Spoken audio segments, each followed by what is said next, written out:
Can I help you? Jumpy one, aren't you?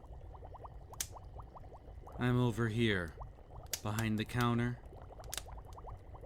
Hi.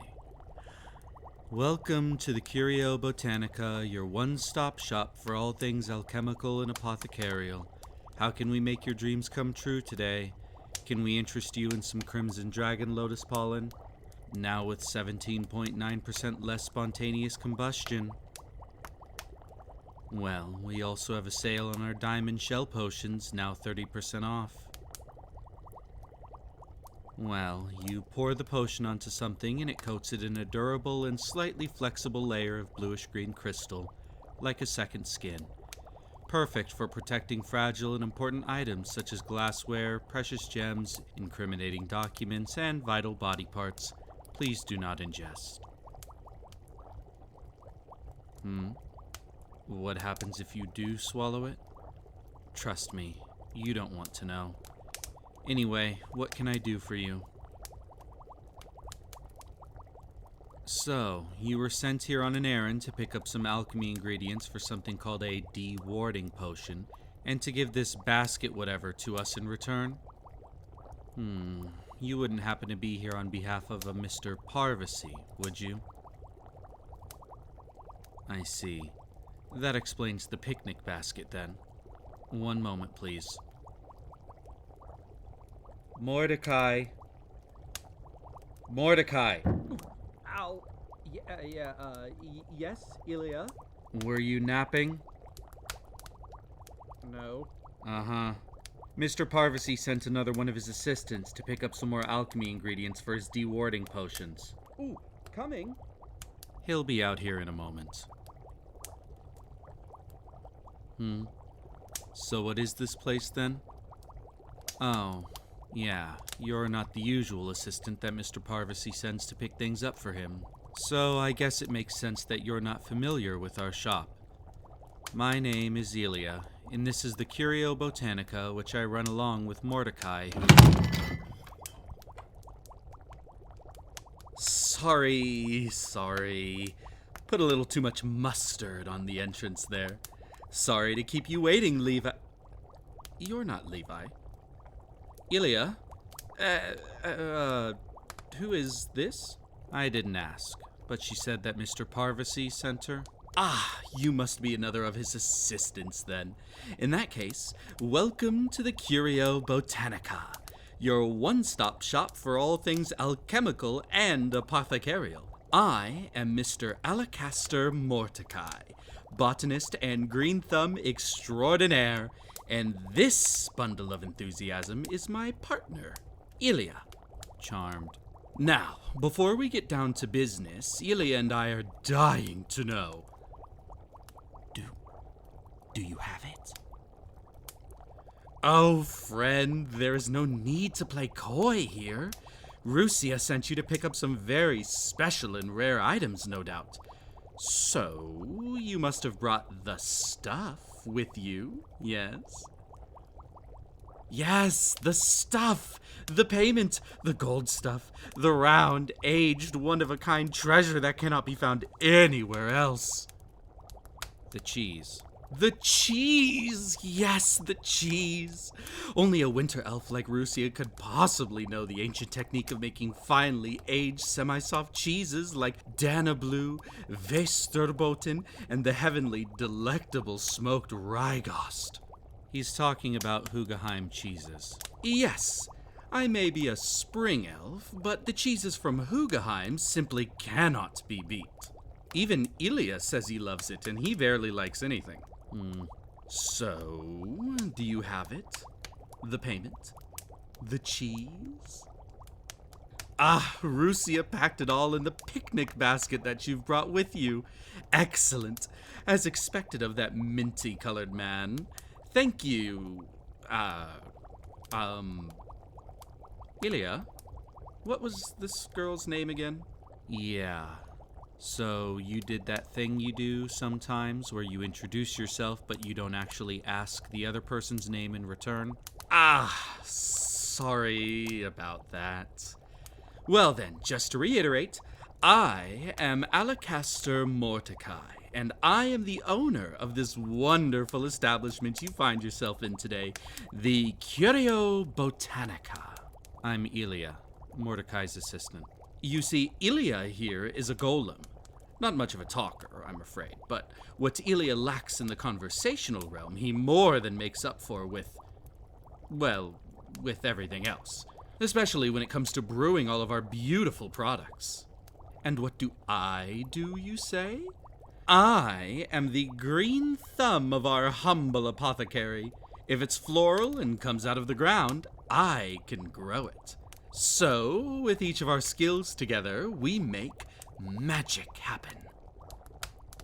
Alchemy. Together, we make alchemy happen. We make alchemy happen when, Ilia? No, you said together we make magic happen. But I don't know any magic, and the only thing you're good at is flora magic. We're not selling actual magic.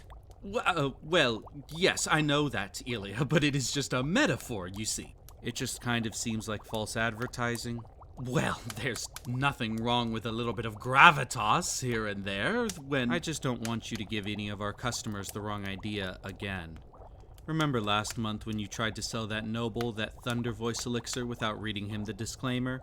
So, because he did not know to drink anything cold afterwards since the elixir's supposed to be drank warm, it ended up making his voice really high-pitched and annoying instead of... Thank you, Ilia. That will be enough now. No need to get into logistics. Now then, I believe you have been officially made intimately acquainted with who we are, so all that remains is for us to know, who are you? A bit of an unusual elven name, I must say, but we won't judge. What is that, a family name, or is that a local name wherever you know, he's trying to ask where you're from. An autumn elf. I love the way that the crimson and amber leaves look year-round with all of the pumpkins and the cool wind that blows through the mountain. We've never been to the Autumn Mountains before. What are you talking about? Well, I've seen paintings. A little different than actually going there, don't you think? Yes, well... Anyway, so where are you from? Did you come from the big capital city of Samhain or something? Here and there, huh? Whatever, we won't pry. Regardless, please allow me to inspect the goodies, and then we can get down to business. Here, I will take that basket from you. Yes, yes, yes. Is it the Rygost? Oh, Ilia, it's the Rygost. That's the best one. Oh, and Rusia, that smarmy, cranky-faced man. He also included some accoutrements, like he has been known to do in the past. This time, he included a wonderful loaf of what smells like sourdough with a gorgeous bottle of Bourgeois Rouge. A beautiful red vintage from the city of waterfalls, Montreal. Ooh, that icy devil. Well, don't start eating any of it without me. Oh, but surely just a little taste is in order, yes? Just to verify the freshness, as it were, of the cheese? After all, soft cheeses do have a tendency to turn quicker than normal. No, you can deal. And you still have plants to tend to today for that one perfumery's order. I'll take the autumn elf into the back so that we can fulfill Mr. Parvasy's order. You watch the counter. Fine.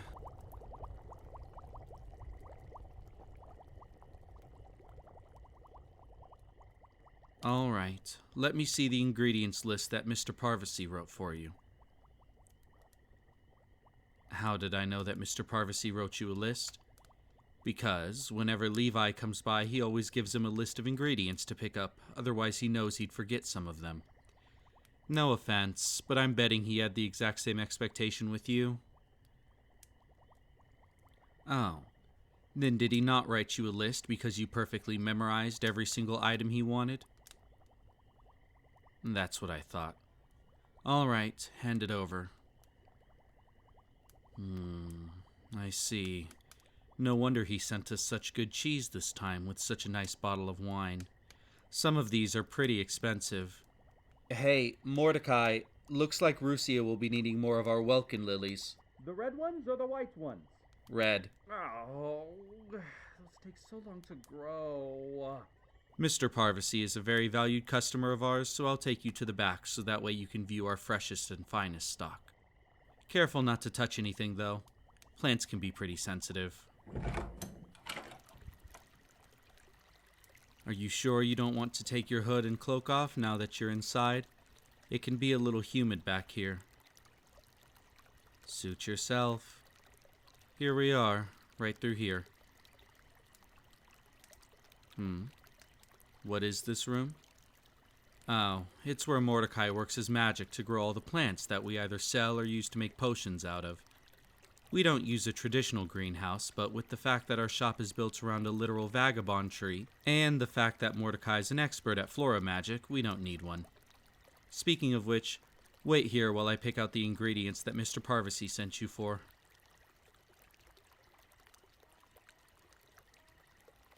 That's right.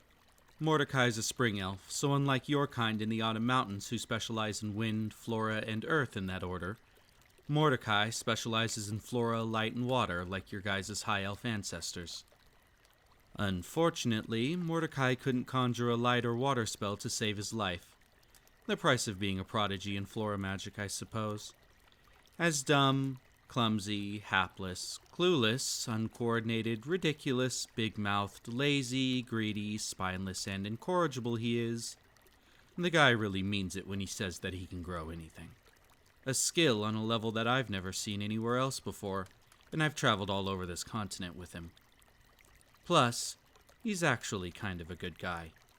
But don't ever tell him I said that, or else he'd never shut up about it. Is that why we became business partners and opened up the Curio Botanica together? To be honest, although the name was Mordecai's harebrained concoction, it was my idea to open up a shop where he could put his talents to use and I could be of use to him. I want to repay him for what he's done for me, and Mordecai just wants to be rich. In fact, he was hardly more than a beggar, living out of the small cart that he used to peddle his plants on the street nearly 5 years ago. Huh? Where am I from? Oh, I have no idea. Mordecai said earlier that I was a golem. Well, it'd be more apt to say that I am a living doll driven by a golem core. Did Mordecai make me then? No. In fact, I barely have any memories of my original creator. He was clearly a mage of some kind, or maybe was a craftsman, or both. I know that he made me, although I don't know for what, but I remember him being disappointed with me, of being very angry with me. I lived in a dark room, a cell or a basement maybe, and I think I would perform tests for him of some kind every day. I don't remember. I don't remember what he expected of me, but I must not have lived up to his expectations because he threw me away. The only thing I remember is how deep and dark his eyes were as he threw me in a pile of trash in an alley. I don't know how long I laid there, broken and in pieces, but I remember that it was raining when Mordecai found me. That's right. Without a steady replenishing of magic from my original creator, I would have most certainly died. I'm not sure what Mordecai saw in me, and I was too weak to ask, but he put me back together and replaced my old mana core with a perpetual golem core he made by hand, using his flora magic. He wanted nothing in return, and whenever I asked why he did it, he'd simply laugh it off and say something like, "I couldn't let such a beautiful craftsmanship go to waste in the gutter," or something hokey like that. Now I work to repay that kindness to him, however I can. Anyway, I've got the ingredients here for you that Mr. Parvati asked for. 8 grams of dried amber root, 1 bottle of clarified Lazarus tree sap, 2 ground leaves of stinging nettle goblin ear, with the thorns removed of course, 2 wyvern eye mushroom caps, 4 ice cage corollas, 3 welkin lilies whole, and a dew rose pearl. Oh. What's a dew rose pearl? Oh, well, a dew rose is a type of flower that grows in shallow ponds of only the clearest water at high altitudes and temperate climates. Their petals are a soft blue color, and their pearlescent nectar has vague crystallization properties. As the flower ages, the nectar hardens into small dewdrop-like beads on the petals, and over time, the nectar in the center hardens, the petals molding it into a sphere, like a pearl. Dew roses are incredibly rare, and their pearls are highly prized both for their magical and medicinal purposes.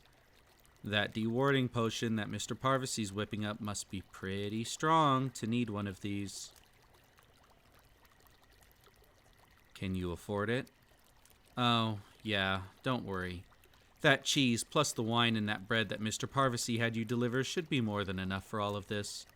He always ensures that he provides just the right quality and amount of cheese and cheese-related accompaniments to pay for whatever he needs. The cheese?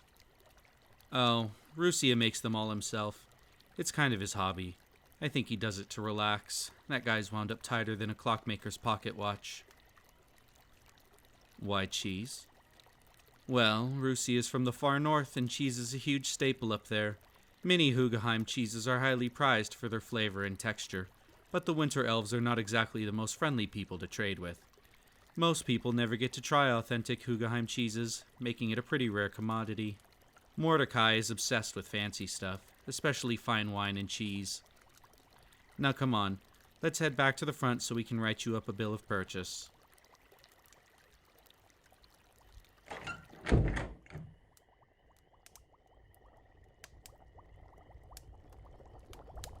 Mordecai, we're back. Ah, there you are. I trust our little autumnal friend found everything she was looking for. Any customers? No, but I did take the liberty of coaxing along the bioluminescent mushrooms that grow along the boughs of our vagabond tree. That way, their spores can better illuminate the store for our night owl customers. How sweet of you. And here I half expected to catch you dozing at the counter, fake eyes drawn on your eyelids. Ilia, you wound me! And that was only once. Twice. Twice?! Well, since you're feeling so productive, you can write the customer up her bill of purchase for all these things. Fine.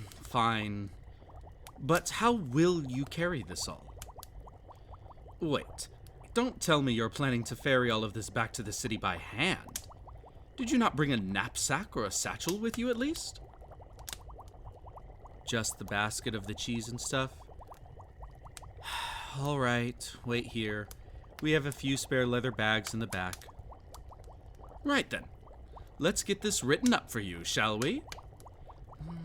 Let's see. What do we have here? Some ground up stinging goblin ear, a couple of ice cage corollas, some Lazarus sap. Ooh, a dew rose pearl. Excellent choice, I must say. Did I really grow all of these plants myself? Why, yes, of course. Whereas Ilia brews all of our potions and the like, I grow all of our raw ingredients, from mushrooms to roots to flowers, and even a few fruits and vegetables.